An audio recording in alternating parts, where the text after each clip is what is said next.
The OKC on Saturday night. Usman versus Duplessis.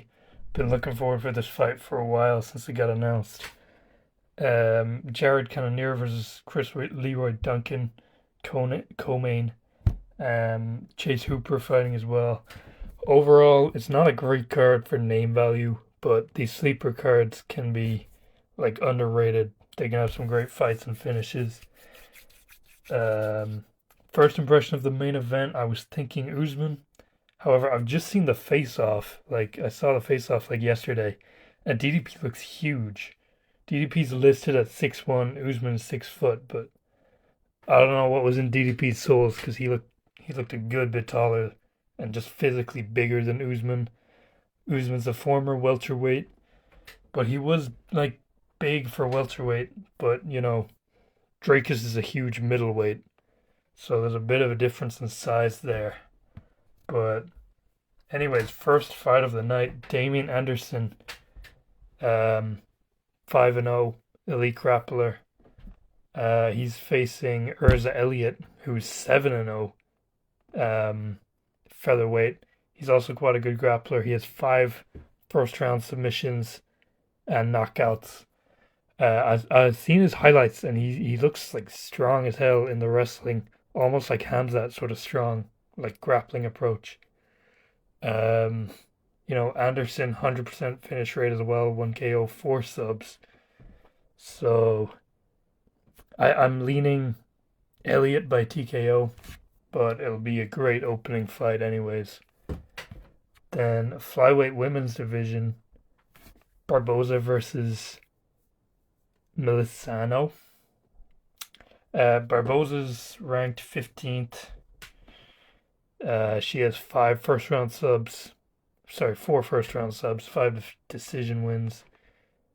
Melisano, she's 6-1 and on short notice, so I don't give her much of a chance. I think Barboza wins this one. Then a heavyweight, Alvin Hines versus RJ Harrett. These guys look identical. Hines is 7-1. He only lost his first UFC fight. RJ Harris is 5-0. He's got some solid submissions. I would say Hines probably by KO, but it is close. RJ had a standing guillotine sub in his last fight, and he's had subs in the past. So that like threat is there if it goes to the grappling, but I still favor Hines, probably round 1 knockout. Then Alden Karaya against Stuart Nickel at 125. Karaya, I think he's the biggest favorite on the card. He's 2-0 in the UFC so far. I think he's probably the best unranked flyweight on the planet. Stewart, though, he was 8-0 coming into the UFC. Now he's 8-3. He's lost his 3 fights. He just might not be cut out for this level. I think he gets cut from the roster if he loses this. He has 7 finishes, but none at UFC level. So I think Karaya by finish, probably knockout. Then Felipe Franco versus Levi Rodriguez Jr., 2 Brazilians at 205. This is an interesting one. Levi is 5-0, all KOs. He's a great striker. However, he got a chance on Dana White's Contender Series against Freddie Vidal, and he won that fight, but he tested positives for nandrolone metabolites, which are PEDs. And funnily enough, Felipe Franco, he's 10-2. All finishes in the first round, 6 knockouts, 4 subs. His only UFC loss is to Mario Pinto, but his only other loss is to Freddie Vidal, the guy who Levi cheated against on the Contender Series. Anyways, Levi's back from his 9-month suspension, but I've got Franco by KO. He's the underdog, but I believe in him. Next at welterweight, Sok Hyun Ko versus Jean-Paul Leboinoyani. I think I butchered both of those names. I love Jean-Paul though, but Sok is the favorite. People are saying high chance it'll be a grapple heavy decision. for the Korean. He's had 6 KOs as well.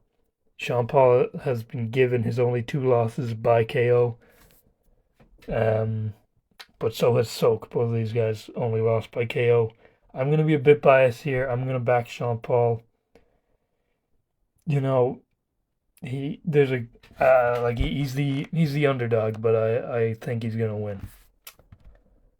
Then Jose Delgado versus Austin Bashi at featherweight. Delgado, he's better on the feet.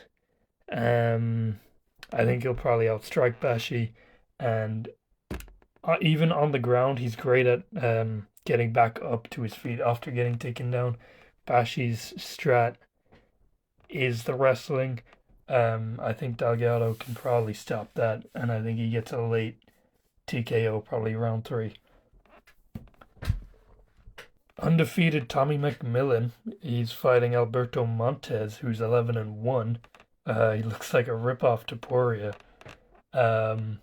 Honestly, I'm going to go Montez by sub here. He has 7 submission wins out of his 11 wins.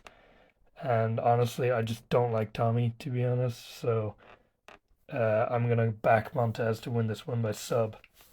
In round 2 is going to be my prediction.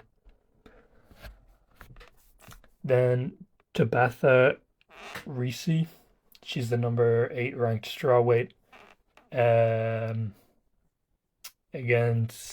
She's fighting on short notice, actually, against Fatima Klein. Klein's quite a big favorite. I think she probably wins a decision. Probably be quite a boring fight. But yeah, Klein by decision is my prediction. Then Chase Hooper, the Gooner, he's back. He's fighting Mitch Ramirez. Hooper just missed weight by 2 pounds like a few hours ago. He used to be a featherweight and he's moved up to 155 and now he's missing weight, which is disappointing. I think the fight's still going ahead, but he's just getting like a pay cut or whatever.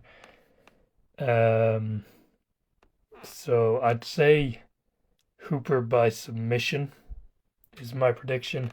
He's lost his last 2 fights, so he's kind of fighting with his career in the UFC on the line here. I think he gets the win. The Gooner Chase Hooper to win by sub. Then co-main, this'll end in a knockout anyways. Cannonier versus Chris Leroy Duncan. Cannonier is old as fuck, man. He's like 42. He was born in 1984. That's the year Michael Jordan got drafted. Like, this guy is the unk of the UFC. He's 1-3 in his last 4 fights. His only win was a really good knockout. I think it was fight of the year, like 2 or 3 years ago against Gregory Rodriguez. But yeah, retirement is coming for Cannonier. Chris Leroy Duncan, he's got 10 knockouts out of 14 wins. I think he KOs Jared in round 1.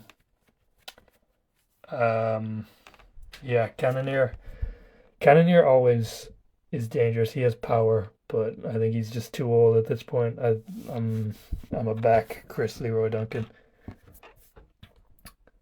Then the main event, I'm looking forward to this one. DDP versus Usman. Usman, pound for pound, worst fit of all time. But these are 2 fighters I love. And I'm favoring the underdog, Kamaru Usman. DDP is still dangerous. And I love him. But I think unless he stomps Usman's knees to dust, I think Usman can win this round, or can win this fight over 5 rounds. I'm thinking probably close decision, 48-47 for Usman. I'd like to see either of these guys get a title shot next year. DDP has beaten Strickland twice. First fight was close. Second fight, he beat the hell out of Strickland. I think he'd probably beat him again. Usman beat Strickland early in his career at welterweight. But I think Unk still has it. I'd say Kamaru Usman by decision on Saturday night. He's going to sit behind that jab maybe even take DDP down. The thing is, why Hamzat was so dominant against him is the submission threat, and he was afraid to scramble if he got caught in a submission. Usman doesn't have that submission threat really, so the grappling might be less effective for Usman. But I'm still backing Usman to win the fight. Yeah. Anyways, those are my UFC OKC predictions. That's all I have. Yeah. See ya.